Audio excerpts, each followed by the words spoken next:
Haleluya, puji Tuhan, Shalom. Renungan pagi ini saya akan lanjutkan dengan renungan saya minggu kemarin. Minggu kemarin saya sampaikan kebenaran yang saya baca ayat firman Tuhan di dalam Kejadian 1 ayat yang ke-27. Firman Tuhan berkata, ketika manusia diciptakan oleh Allah, maka Allah memberkati manusia. Nah, jadi hari ini saya mau tekankan lagi kepada kita orang yang percaya bahwa siapapun Anda, dimanapun saudara berada, dimanapun saudara melayani, biarlah ditanamkan di pikiran saudara bahwa saudara adalah orang-orang yang diberkati. Karena ketika Tuhan ciptakan manusia, yang pertama kali Tuhan berikan adalah berkat. Jadi tanamkan di pikiran saudara bahwa saudara adalah orang-orang yang diberkati. Yang kedua yang saya mau sampaikan, jangan standarkan hidup keberkatanmu di dalam Tuhan dengan materi, dengan jasmani.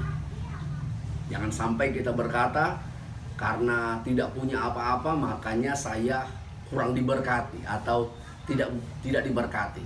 Bukan seperti itu. Saya mau sampaikan hari ini, dengar baik-baik. Saudara punya fasilitas, tidak punya fasilitas, punya rumah, tidak punya rumah, punya uang, tidak punya uang. Saya mau sampaikan, Anda tetap orang yang diberkati Tuhan. Jangan standarkan keberkatan dengan materi, tetapi standarkan keberkatanmu di dalam Tuhan lewat hadirnya Tuhan Yesus di dalam hidupmu. Kalau Tuhan Yesus sudah ada di dalam dirimu, sudah ada di dalam keluargamu, itu sudah merupakan berkat yang besar bagi kita.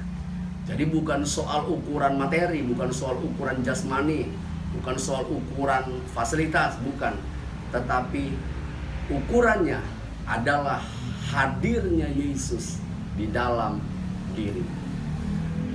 Dengan adanya Yesus itu sudah merupakan berkat yang besar. Saya mau katakan sebagai hamba Tuhan, bagi mereka-mereka yang profesinya sama seperti saya, hamba Tuhan, jangan standarkan hidup keberkatanmu dengan jumlah bilangan anggota jemaat. Jangan standarkan dengan gedung gereja yang megah, juga fasilitas yang memadai yang ada di dalam gereja. Siapapun Anda, dimanapun Anda melayani, ada fasilitas, tidak ada fasilitas, Anda tetap orang yang diberkati Tuhan. Bagi Anda seorang pengusaha, jangan standarkan dengan usahamu yang besar.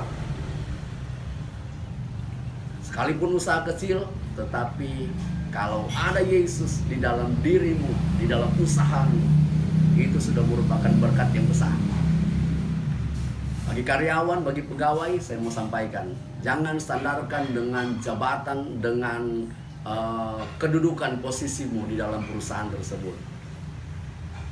Dan jangan pernah berkata, saya kurang diberkati, mereka lebih diberkati. Buang itu dalam pikiran. Dimanapun kita berada, apapun yang kita miliki sekarang, standarnya hanya satu. Kita diberkati atau tidak diberkati, standarnya hanya satu. Standarnya hanya Yesus hadir di dalam dirimu. Haleluya, puji Tuhan. Ini akan membuat kita kuat di dalam Tuhan. Sebagai hamba Tuhan, saya mau katakan, umat Tuhan, umat yang percaya, jangan pernah berkata saya tidak diberkati Tuhan. Semua kita sudah diberkati oleh Tuhan.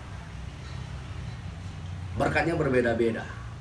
Nikmatilah berkat itu. Apa yang kau miliki sekarang, itulah berkat Tuhan. Terlebih Yesus yang hadir bersama dengan hidupmu. Saya akhiri dengan satu firman Tuhan yang saya baca di dalam Lukas pasal yang ke-24 ayat yang ke-51 dikatakan begini. Dan ketika ia sedang memberkati mereka, ia berpisah dari mereka dan terangkat ke sorga. Puji Tuhan. Ketika Yesus melayani di muka bumi ini, dia meninggal, dia mati karena menebus kita dari dosa dan kematian. Dan setelah itu dia naik ke sorga. Sebelum dia meninggalkan murid-muridnya, perhatikan ayat ini. Dia meninggalkan berkat bagi kita. Haleluya. Jadi hari ini dengar baik-baik pesan firman Tuhan. Siapapun Anda, dimanapun Anda berada, apapun kondisi Anda, punya fasilitas, tidak punya fasilitas, tetap saudara orang yang diberkati Tuhan. Jangan standarkan hidup dengan materi, jangan standarkan keberkatan hidupmu dengan materi, dengan jasmani, tetapi standarkan hidupmu, keberkatanmu di dalam Kristus Yesus Tuhan.